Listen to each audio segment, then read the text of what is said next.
गांव का नाम था माधवपुर, छोटा सा गांव जहां खबरें भी धीरे चलती थीं और सपने तो और भी धीरे।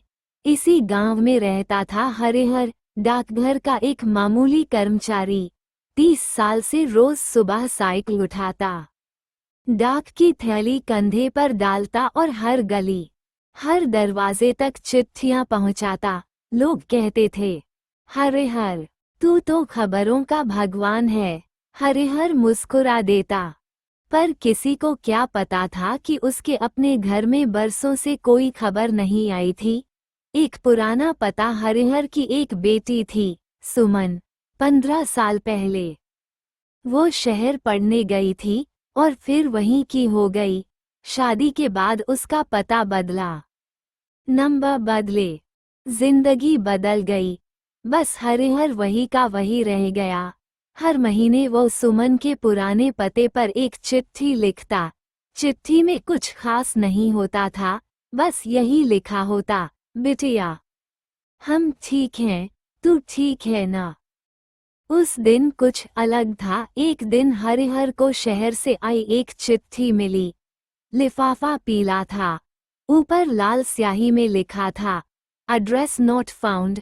हरिहर के हाथ कांप गए।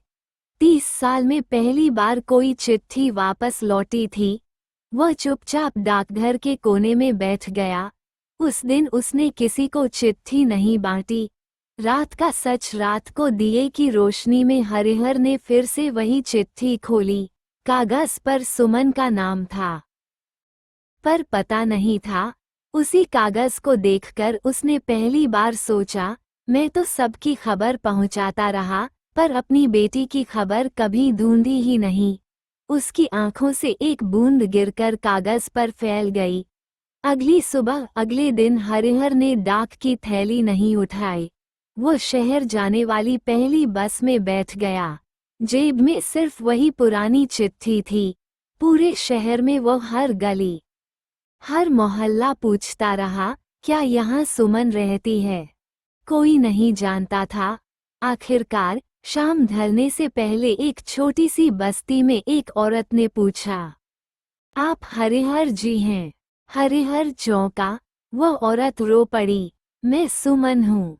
बाबू, वक्त थम गया। 15 साल की दूरी एक पल में टूट गई। उस दिन हरिहर को समझ आया, चिट्ठियां सिर्फ कागज नहीं होती, वे रिश्तों की सांस होती हैं। अगले दिन डाकघर फिर खुला, पर उस दिन हरिहर ने सबसे पहले एक चिट्ठी अपने नाम लिखी। आज मैं घर पहुंचा। कहानी का संदेश, कभी कभी सबसे जरूरी चिट्ठी वही होती है जो हम कभी लिखते ही नहीं।